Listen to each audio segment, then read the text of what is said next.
If you're a fan of retro shooters, there's a decent chance you've heard of New Blood. The shit posters disguised as a gaming company. Well, they made a fair number of fantastic games, but my personal favorite of them is a Medieval. And it has some great levels, but also some great bosses, of which there are 8 to talk about. Unfortunately, I don't own Black Labyrinth, so I will not be including the DLC bosses in this list, but I figured we still have enough to make for a fun little video, and this will be including the secret boss. With all that being said, let's get on with the list. Number 8, the Scrounge. While this boss isn't anything I absolutely dread facing, he's definitely the low point of this game.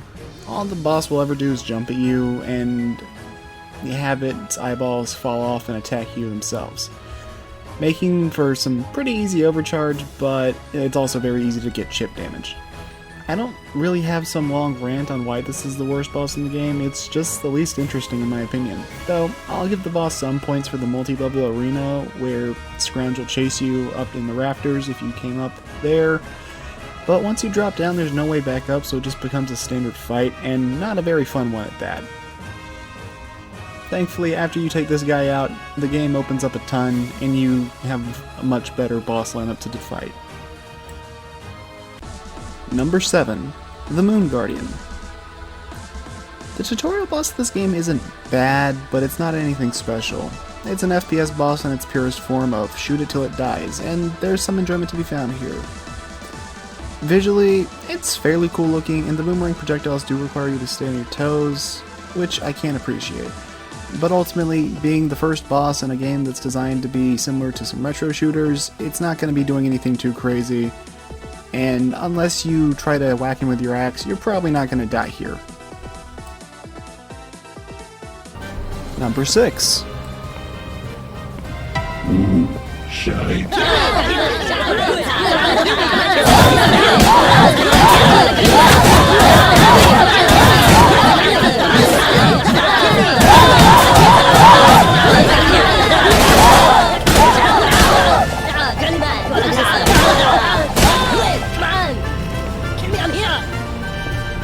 Do it! Come on!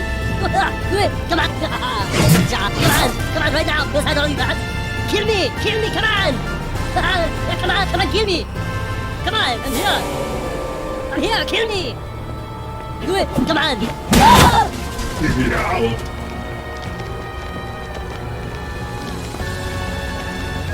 Art. Number 5, the Corrupt Spirit. If it was just Phase 1, this boss probably would have been down there with the likes of Scrounge, but thankfully at 1/3 HP, the temple itself starts falling apart and erupting molten rocks, making the fight a lot more hectic, though also a lot more fun. And normally I may dock the game for having you just shoot a stationary boss, but hey, honestly it looks pretty cool, and in my opinion, who doesn't love shooting lightning bolts into Sauron's younger cousin?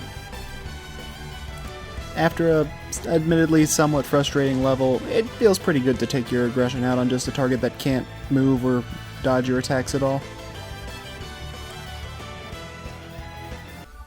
Number 4, the Twin Terrors. When I first played this game, I figured that this might actually be the final boss, and honestly, I would have been okay with it. The fight is fairly simple, as each terror only has 2 attacks, a projectile or charging towards you at Mach speed.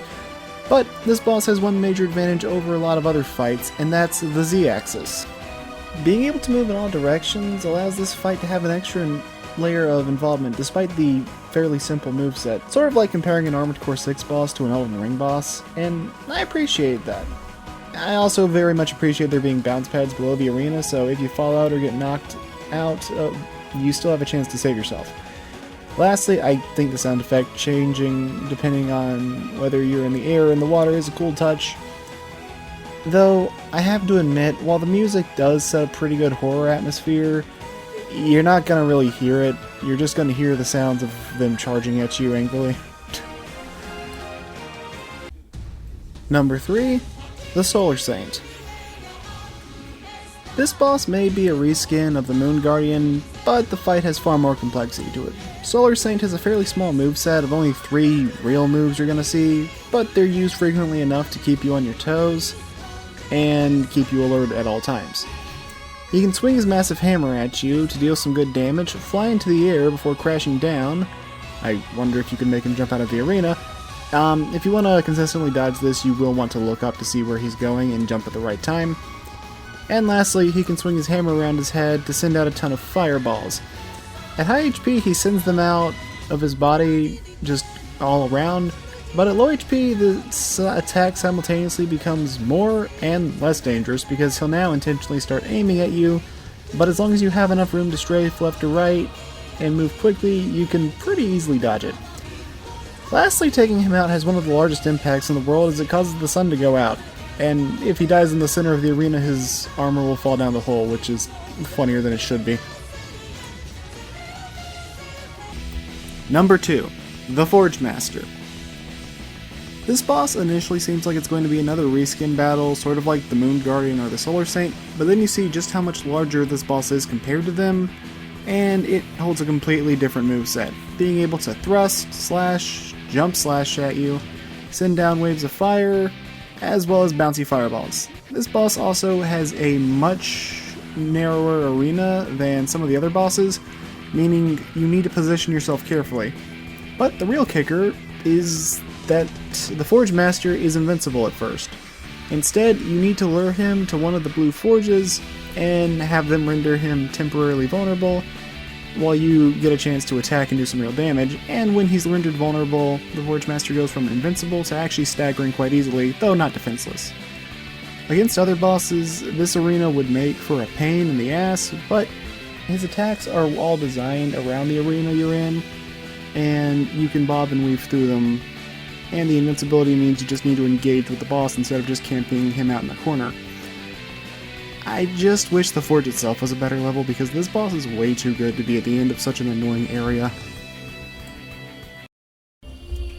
Number 1, Evil. The actual final boss of the game is the obligatory giant monster boss you see in almost every New Blood game.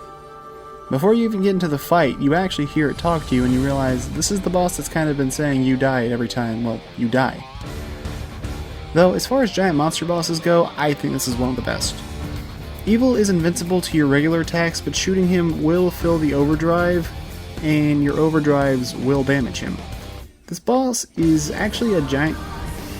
well, it's a combination of the last 2 battles from Dusk, which I won't spoil too much, but basically one of them is a giant monster with you needing to move around the arena, and the other is a foe with all of your abilities. Here, we see a giant monster with basically the same abilities as you. The idea for this boss is that you won't have enough ammo to win, so you need to get ammo. And to get ammo, you need to head to the elemental torches around the arena. And this boss needs to do the same thing, as he'll draw energy from those torches to use his attacks, and they're pretty freaking awesome. He can shoot lasers from his eye, he's able to fling planets and other solar bodies at you like they're meteorites. He's able to open up wormholes in space and start punching his fists through them to hit you. And he can send out a bunch of deadly bubbles to attack you. Okay, actually that one's kind of lame compared to the others, but whatever. Not all of them can be hits, I guess. And then, once his health gets low, you'll reach phase 2, where he'll start absorbing energy from all of the elements. And once he has that power, he decides he's going to start destroying the arena. Thankfully, falling here isn't instant death, and instead it just is a little bit of a health reduction. At this point, he's just going to start slashing to create rips in space in order to damage you. The second phase is definitely simpler, and it's much shorter, but the intensity of the slashes makes for a good burn phase to end off the battle. Or, it would. But you see, just because he's out of HP, doesn't mean the fight's over.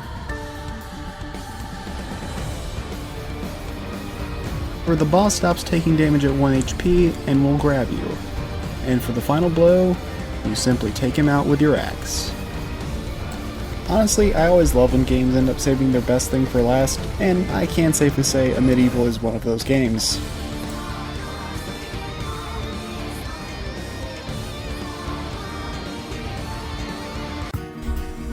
And that's all for this video. Thank you so much for watching, and let me know if you liked what you saw.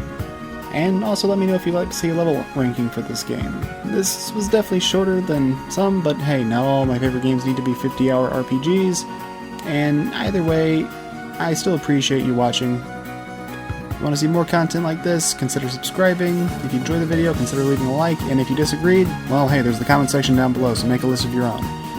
Anyways, take care, and I'll see you when I see you. Later.